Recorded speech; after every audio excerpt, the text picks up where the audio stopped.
Lindenboy, que es investigador del CONICET, es el director del CEPED, Centro de Estudios de Población, Empleo y Desarrollo, y está Tomás Raffo, que es miembro del IPI, Instituto de Pensamiento y Políticas Públicas.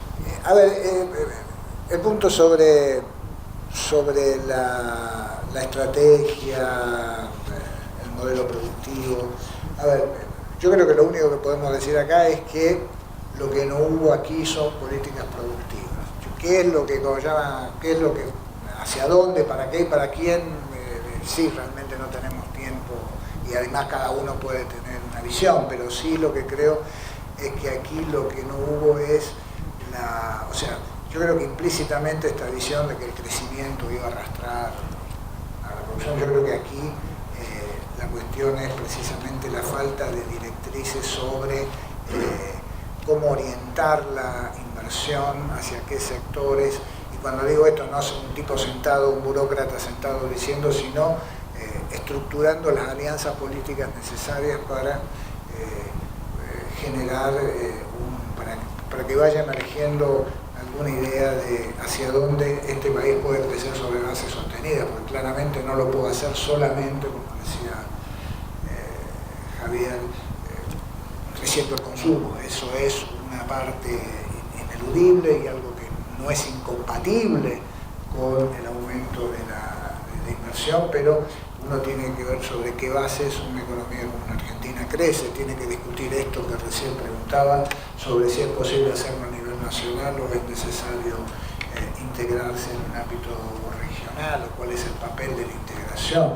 Ese es el tipo de preocupación. Yo creo que el problema es que no se hicieron las preguntas, que ni se intentó la necesidad de reconocer que ahí hay un problema que no se soluciona simplemente con generar incentivos al crecimiento del consumo, que es necesario eso que era imprescindible porque veníamos de una situación, una distribución del ingreso absurda y que era necesario, tiene que ir acompañado simultáneamente, el punto no es contradictorio, tiene que ir acompañado simultáneamente del establecimiento de bases y por lo tanto de políticas, de incentivos, de intervención estatal, de un conjunto de instrumentos que orienten la inversión privada y la inversión pública en términos de determinados esquemas de crecimiento, qué papel cumple la soja, qué cosas hacemos con el sector agropecuario, hasta dónde nos metemos en el sector industrial. Uno no tiene por qué pensar, vuelvo a decir, que solo que hay que hacer muy denso el aparato industrial. A lo mejor uno puede pensar que lo que tenemos que es tener una especialización sensata en términos de nuestras capacidades, con alta capacidad de exportación. No, digo, esos son temas que se pueden discutir. La cuestión es la necesidad de que ese es un tema ahora y que es el Estado el que debe dirigir esa discusión. Yo creo que es lo que no ha pasado y por lo tanto yo creo que este es un punto central y eso es lo que yo mencionaba sobre porque esto es muy difícil hacerlo en estos momentos. En este momento hay que tratar de que el empleo no caiga más, pero era una cosa que se podría haber logrado en situaciones donde la economía estaba creciendo. Lo que pasa es que se negaba a ver las limitaciones de este modelo una vez que se lograse llegar a utilizar la capacidad ociosa. Y bueno, me parece que este es lo que es necesario y creo que es un punto central, porque también esto involucra centralmente a los trabajadores, entonces es un punto central en cualquier discusión un poco más estratégica y no tan coyuntural. Yo, como lo delata mi apellido, yo estoy propenso a agregar preguntas, es decir, a responder con preguntas a la mayoría de las preguntas. Pero flashes, ¿no? Recién cuando Luis decía la falta de política, ¿saben de qué me acordé? De la actitud oficial respecto de la protección de la niñez, que fue negada como asunción de una política estatal hasta que estaba a punto de ser sancionada, no por sí mismos, sino por una situación política de deterioro político que había llegado el gobierno en 2009. Nada más que por eso. Y entonces bajaron de las páginas del Ministerio de Desarrollo Social todas las diatribas que se habían puesto durante todos los años de gobierno respecto de lo que luego se dio en llamar la AUH. Eso para mí, bueno, y de ahí para acá uno lee y resulta que es, como decía Minguito, lo más mejor que haya, como panqueque, ¿verdad? Yo creo que ese es una buena ilustración de la ausencia de políticas. Seguramente hay otras, a lo mejor más apropiadas, pero se me ocurrió esto como ilustración. Respecto de las respuestas, yo respuestas a las grandes preguntas que hay acá no tengo. ¿Cuántos empleos reúnen las cooperativas? No sé si alguien lo sabe, confieso. Porque como sabemos, la encuesta permanente de hogares, que es de donde podemos saberlo, no es un arma eficiente, digo, más allá de la circunstancia de cómo se hace ahora, pero no es un arma eficiente para conocer en detalle los entresijos de la sociedad en su mayor finura, ¿verdad? Y no creo que haya habido decisión oficial para que haya sistematización y actualización de la información que podría haber estado en manos de los organismos que han promovido todos estos programas. Insisto, ojalá que esté totalmente equivocado, pero si me hacen apostar, yo diría que no hay información. Y respecto de todo el tema de qué inversión haría falta, ojalá yo lo supiera, pero pienso, la discusión sobre la inversión me parece que tiene una faceta que es cuál tipo de inversión, y otra es la conexión entre cuáles son los agentes económicos de los cuales estamos hablando o pensando o imaginando que deben o pueden estar en condiciones de llevarla a cabo. Me explico. Gran parte del dinamismo del empleo a la salida de la crisis estuvo originado en que revivió una porción muy grande de las pymes. ¿Sí? Ahora bien, no lo podemos decir en voz alta, pero las condiciones de trabajo, la calidad del empleo, la remuneración media, dicho mal, en general, de las pymes frente a las grandes, es siempre peor para los trabajadores. De eso no podemos olvidarnos, es una parte de la realidad. Tenemos que pensar cómo la abordamos, pero es parte del problema. Parte del problema de las pymes es que las pymes en sí mismas, su dinámica no está asentada en un fuerte componente de inversión. Pero si el fuerte componente de inversión está en las grandes empresas, la relación entre el volumen de inversión necesario por puesto de trabajo para las grandes es enorme, o dicho de otra manera, la demanda laboral que origina una gran inversión, que por razones macroeconómicas pueda ser importante, es escasa. Lo que estoy queriendo decir es que, además de confesar mi ignorancia, que yo no sabría responder a las preguntas que se refirieron a cuál inversión, digo, para definirlo no me caben dudas de que estas cosas hay que tomarlas en consideración y que seguro no hay una respuesta. Este es lo que me da vueltas en la cabeza.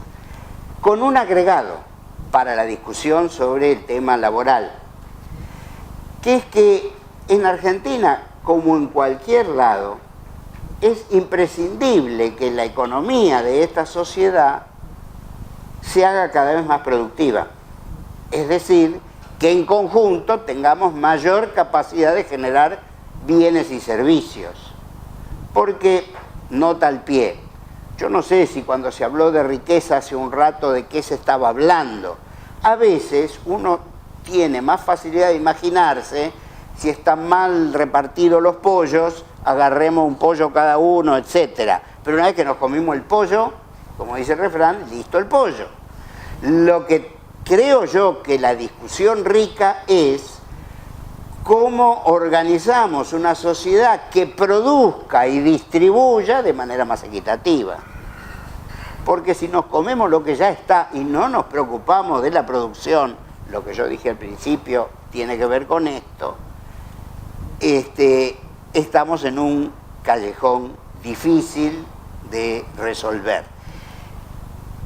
Por ejemplo, si necesitamos que la economía de un país sea cada vez más productiva, eso significa que hay que pensar mucho y a largo plazo, no como hemos hecho en estos años que solo pensábamos para mañana a la mañana. Porque el aumento de la productividad es, por unidad de producto, cada vez menos trabajo vivo, o como quieran llamarlo. ¿Sí? Entonces, esa es una realidad. La sociedad necesita mejorar la productividad, pero necesita que la gente tenga inserción laboral y tenga ingresos y satisfaga sus necesidades. Creo que la discusión uno no puede evitar llevarla a un plano que parece muy abstracto, etcétera, pero que es imprescindible, porque de otra manera creo que llegaríamos a consignas que nos pueden resultar más atractivas en lo inmediato, pero me parece que no sirven demasiado para construir una sociedad que efectivamente sea distinta. Por eso digo, las preguntas son muy gordas. Luis tiraba algunas ideas muy generales. Yo no me animo a mencionar nada adicional a eso, sino agrego este pedazo de la realidad, porque creo que es parte constitutiva del problema y por lo tanto tiene que ser parte constitutiva de la solución. Dicho de otra manera, no estamos en este momento en condiciones de que, dicho mal en general, las pymes vengan a ayudar a resolver el problema del empleo, porque la situación crítica, y sería larguísima la discusión con Tomás respecto de la relación entre devaluación e inflación, porque es el cuento de la buena pipa. Sabemos que una devaluación en principio trae inflación, depende de las condiciones, y depende de las condiciones existentes y los comportamientos del poder político. En el 2002 la devaluación fue del 300% y la inflación fue del 40%. Por lo tanto, hay materia para discutir, pero seguramente se nos iría demasiado la jornada. Creo yo que el desastre que ha producido el gobierno, un economista amigo, yo se lo escuché a él, no sé si él inventó la expresión, dijo que era penoso ver cómo se podía chocar la calecita, ¿no? Y desafortunadamente uno siente eso, que Argentina atravesó, como toda América Latina, un periodo de ventajas inimaginables en el último medio siglo. Y a mucha gente no le gusta hablar del viento de cola, pero si no hubiéramos tenido el viento de cola y el yuyito, gran parte de las cosas que hemos tenido en estos años no hubiesen existido. Y me voy a ganar más enemistades diciendo esto otro. No hubiera acontecido muchas de las cosas que pasaron en América Latina si no hubiera sido por el equivalente del yuyito, que puede ser el petróleo, el cobre u otros bienes primarios, en un mundo demandante de las cosas que América Latina produce. Entonces, me parece que podemos tener más vocación por tener un sesgo de determinado tipo, pero al sesgo creo que hay que alimentarlo por una mirada que se enraice más en la naturaleza complicada, conflictiva, no blanco-negro, no dicotómica, a la que la gestión oficial nos ha empujado permanentemente, y no solo entre estar nervioso, Clarín o lo que fuere, sino en todo. Y creo que nosotros, que creemos tener algún dejo de un poco más de racionalidad, a lo mejor estamos equivocados también en eso, debemos apostar a mostrarnos a nosotros mismos que las cosas no son así de simples y que son tan complicadas que podemos decir, a una pregunta es muy valiosa, la que decía Julio, y yo no tengo la respuesta. Creo que la podemos encontrar si miramos por este lado. Si creemos que alguien nos va a decir cuál es la inversión necesaria, ahí creo que ya perdimos. Eso es lo que creo. Y sobre lo regional, regional como internacional, ¿no? Yo soy propenso siempre a pensarlo en esa dirección, pero el mundo de hoy ha mostrado que las fuerzas de lo que hoy son naciones, o pedazos de naciones, siguen existiendo, no podemos prescindir de ellas. Entonces, de lo que me preocuparía más en pensar si los esfuerzos que en América Latina hay por aspirar a la conjunción, las cosas que se están haciendo apuntan en la dirección correcta o en la dirección para la diáspora. Muchas de las cosas de la acción político-económica en Argentina, no hay ninguna duda que en los últimos años han actuado para la diáspora. Hayan dicho lo que hayan dicho los voceros oficiales, pero lo que han hecho, ¿sí? No solo porque le echaban la culpa a Brasil por el problema de la menor fabricación de autos, no solo porque eso es una tontería que no se la cree ni el que lo dice, pero sí para la permanente interferencia en la actividad económica entre los países del Mercosur por distintos mecanismos, creyéndose siempre que soy el guapo de la esquina, que así empezó lo del INDEC. Lo del INDEC empezó porque estaba la convicción de que éramos el guapo de la esquina y que podíamos haber emitido títulos y nos íbamos, no puedo decir la palabra, en lo que habíamos firmado, mintiendo con las estadísticas, porque se supone que esas estadísticas servían de base para que los tenedores de esos bonos tuvieran la ganancia derivada de aquello. Y era un invento que hicieron después de la intervención, pero dijeron, los epígonos del gobierno dijeron que ese era el propósito. Díganme que no estoy equivocado, porque yo perdí amigos por discutir esto. ¿Sí? Entonces, me parece que se trata de tener en cuenta una tarea titánica, yo siento, que es que estamos frente a un poder político que nos ha convencido a todos de que está a la izquierda. Insisto, nos está convenciendo a todos de que está a la izquierda. Y no solo por eso que se dijo de que estaba a la pared, no, estaba... Eso, no me sale, pero bueno, es eso. Sino porque en todos los análisis el prejuicio es que este es un gobierno de izquierda. Y lo digo en serio. Reflexionemos sobre todos los análisis políticos que hacemos. Bernie dijo el otro día lo que dijo respecto a los extranjeros. Nadie lo salió a matar. El torpe de Macri dijo lo que dijo en el 2010 y salió todo el mundo. Y resulta que este es el gobierno de izquierda. ¿Se entiende lo que quiero decir? No estoy defendiendo a Macri, por favor. Estoy tratando de exponer mi punto de vista de que estamos envueltos en un merengue muy complicado. Más complicado, creo yo, del que uno está dispuesto a asumir. Último, lo de que empleo público crece. Yo dije, es uno de los secretos mejor guardados. No hay forma de saber si las administraciones estatales, si uno no encuentra la manera de acceder a la información oficial. En una época había una oficina en Hacienda de la Nación de relación con las provincias, no me acuerdo el nombre en este momento. No, pero era en Hacienda porque era donde se preocupaban por hacer la consolidación del presupuesto. Y esos son los que se peleaban con todas las provincias y los que decían que las provincias nunca les daban la información. Por ejemplo, para la docencia siempre las provincias daban los cargos y no las personas.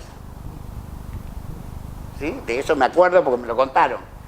Pero era imposible acceder a la información. La única vez que en esta década ganada yo fui contratado por el ministerio, por algún ministerio, que fue el Ministerio de Trabajo, fue apenas asumió Kirchner para una cosa muy breve sobre el sector público.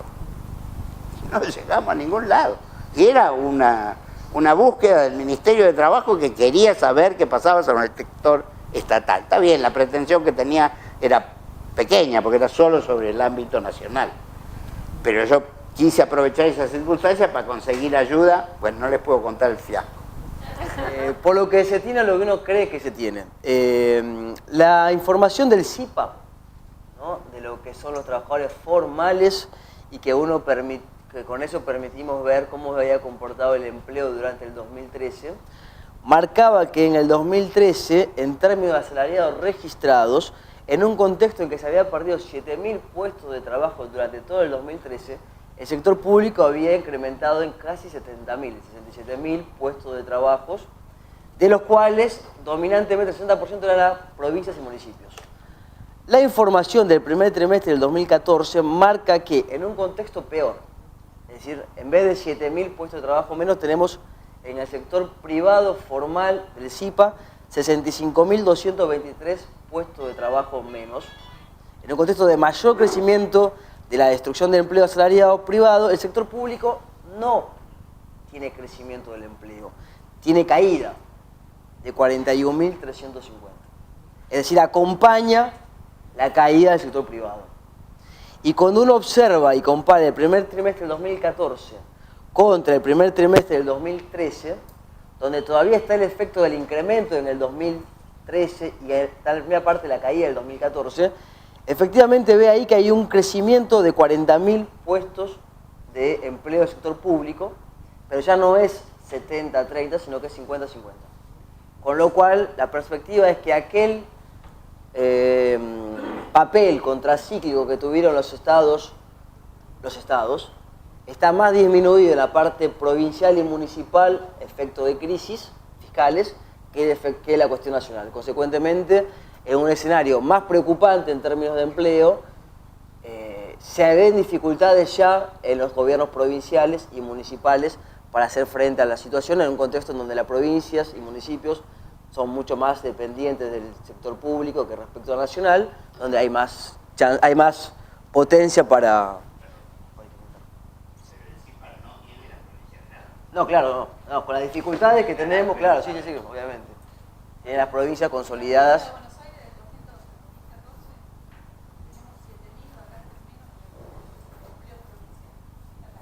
Claro. Con lo cual es un dato, no más. Pero la planta seguramente que es mucho mayor, porque incluye lo que no está en planta. Claro. Por eso la información Es poco, pero bueno. No. Bueno, con los tercerizados voy a la pregunta de Mariano, de las cooperativas. A mí me parece que hay que correrse un poco de cómo vos lo presentaste, como empleo que no es, digamos, que es medio trucho. Ciertamente las cooperativas no serán lo que queremos que sea, pero si nosotros estamos planteando una estrategia general de seguro de empleo y formación para satisfacer necesidades que el mercado posterga y demás, en las cooperativas tendremos ahí un nicho importante de nuestra propuesta. Consecuentemente me parece que la dificultad, el problema ahí es que la metáfora esta de el niño y el agua sucia es buena. Bajo la mala praxis del gobierno de hacer cooperativas solamente para que adhieran en el marco de lo que fue en el 2009 el Plan Argentina Trabaja, que planteaba 1 millón y arrancaban con 100.000 en provincias, y la información que tenemos es que está por ahí en 100.000. Como el principal plan, en realidad el agua sucia del clientelismo te tira el bebé de aquella organización que puede empezar a resolver los problemas de la gente desde otra perspectiva que no sea organizada en base a maximizar la rentabilidad de aquel que pone la plata. Me parece que este es un punto central que hay que tener mucho cuidado a la hora en la cual uno cuestiona esas experiencias. Y siendo la cuestión de la inversión y demás que transitó por ahí, quiero arrancar con lo que planteaba la cuestión internacional, que se fue Maite, pero estaba tapada por Luis. A mí me parece que hay un problema con la cuestión internacional, porque la cuestión internacional, como está planteada, en realidad es en el marco internacional que Argentina es el país capitalista que es. Es en el marco internacional que se da la división social de trabajo que hace que Argentina produzca recursos naturales para venderlo hacia afuera, que eso cotiza mucho y que eso es el yuyo, que todos los gobiernos latinoamericanos han participado de eso, y eso es un problema, porque hay un consenso latinoamericano sobre el tema de las commodities, que ha transitado problemas y dificultades, no solo en Argentina, sino que inclusive en países industriales como Brasil, donde la soja también ha crecido, ni hablar de Venezuela, Ecuador y Bolivia. Y ahí hay un problema importante porque en realidad es en el marco capitalista general donde nuestros países se primarizan. Y además, si uno hace un poquito de historia, cuando fue posible experiencias no tan capitalistas, fue casualmente en el marco de países que tenían cierta protección y ciertos niveles de estar cerrados respecto del mundo. En realidad, no será quizás que con el planteo de solamente si en todo el mundo hay, se podrá tener una experiencia social distinta, sino quizás si una sociedad se anima a empezar a transitar experiencias de autoorganización distintas, quizás le abra la puerta a que eso vaya pegando en otras sociedades. Y por eso me parece que el ejemplo cubano era el ejemplo siempre paradigmático de sostenerlo y presentarlo como un valor, digamos, específico para otro tipo de sociedad que uno quisiera organizar. Me parece que ahí hay una cuestión complicada en el tema internacional y me parece que es en ese marco donde la discusión de qué tipo de inversión se requiere, me parece que es una discusión primero nacional, local, y que luego eso tendrá impactos y uno podrá traccionar un poquito más a eventuales socios. Además, en realidad las experiencias regionales buenas nunca se han copiado. Experiencias como, por ejemplo, no tanto económicas, políticas. Ecuador, revisando la deuda, es algo que se niega y que al mismo tiempo nos mienten con este tema del discurso donde uno piensa que lo que es lo que uno se cuenta. Dicen que nosotros tuvimos una auditoría de la deuda tan importante como la de Ecuador porque cuando hicimos los cambios del 2005 y 2010, cuando no tiene nada que ver en términos de proceso político, al mismo tiempo de las cuestiones efectivamente técnicas que hacen al tema de negociación de la deuda. Así que me parece que ahí está el punto principal, no subordinar la estrategia local, nacional, a lo externo. Y me parece que en esa discusión, y siendo a una discusión con, no la que vos planteaste, sino otra, respecto a que el gobierno es de izquierda, me parece, y que detrás, al costado está la pared, me parece que hay muestras evidentes que hacen que haya mucha más izquierda del gobierno que lo que quiere reconocer y que lo que se percibe. Y que al mismo tiempo el problema es que el gobierno se presenta de izquierda y en esa discusión de presentación de izquierda, otra vez la metáfora del bebé y el agua sucia es muy preocupante, porque en realidad si este gobierno es de izquierda y lo que viene tiene que ser opositor a este gobierno nuevo, las opciones que más se ven son casualmente las más conservadoras, incluidos al propio nivel del gobierno. Pero me parece que lo que sí es algo que hay que tomar en cuenta, que hay que evaluarlo, valorarlo y demás, que más allá de cómo el gobierno se presenta, diga y demás, hay un movimiento social en la Argentina que ha permitido que este gobierno se presente efectivamente, parezca ser de izquierda, porque ha hecho cosas que era impensable en otros momentos. Por ejemplo, hoy estamos sancionados por la Organización Mundial de Comercio por el cepo. Ahora, en los 90 no se podía plantear ninguna estrategia distinta de protección porque decían, guarda que nos va a sancionar la Organización Mundial de Comercio y vamos a estar afuera del mundo. Resulta que nos sancionan, no estamos afuera del mundo, para colmo estamos cada vez más integrados al mundo y el cepo no tiene el valor que uno hubiera querido que tenga, que es un nivel de protección enmarcado en empezar a transitar que aquellos emprendimientos industriales de la Argentina no tienen ventajas de costo, de producción, puede empezar a sustituir importaciones y demás. Este gobierno es aquel que decía que no se podía hacer con la asignación como vos marcabas y que al final se hizo. Y que quizás la más, de todas las que hizo, la más relevante, pero quizás la menos usada en términos de discusión con los actores concentrados del poder. Si uno piensa en las AFJP, si uno piensa en YPF, hay ahí la demostración palpable de que se puede hacer mucho más que lo que pensábamos en los 90, que lo que el gobierno creía que no se podía hacer y terminó haciendo, y creo que en este momento de crisis inclusive con la ley de abastecimiento, es un dato también que se empieza a discutir y que en realidad nos venimos a enterar que es una ley que está vigente hace 40 años, que no se aplica, pero que en realidad es muy factible que se vaya a instrumentar y que se vaya a empezar a tener medidas quizás disciplinarias con algunas empresas que incumplan, aunque no sean adecuadamente bien llevadas, pero que se pueda hacer. Y me parece que ahí hay un activo de lo que fue el cuestionamiento neoliberal que sigue vivo y que me parece que ahí está el punto donde nosotros tenemos la posibilidad de pensar qué tipo de sociedad. Si no pensamos, vos dijiste, si alguien dice que inversión, nos miente. Yo digo, si no pensamos, no podemos cambiar. Si no evaluamos y pensamos alguna estrategia de cuál puede ser el sector que pueda empezar a ser productor de otro tipo de sociedad que genere encadenamientos productivos y demás, si no inventamos, erramos, como decían por ahí. Entonces me parece que ahí está el punto, creo que es el momento de asumir riesgos, de decir que tenemos que ir por algunos, pensar en el tema de la inversión que ata el presente, inversión es nueva fábrica que trae más trabajadores y es futuro, es mayor producción y hay que empezar a pensar cuáles son aquellos sectores efectivamente productores de industria. Nosotros tenemos ahí un punto central con todo lo que tiene que ver con la industria ferroviaria, industria naval, industria, digamos, vinculada con la infraestructura, que de la mano de darle sostenimiento a esta Argentina que vende recursos naturales, vaya pensando en una estrategia que esto hay que modificarlo. Consecuentemente, más infraestructura con contenido tecnológico y demanda local de mano de obra y al mismo tiempo regulación pública para que esas ventajas nos incluyan a todos y abra otra perspectiva. Gracias.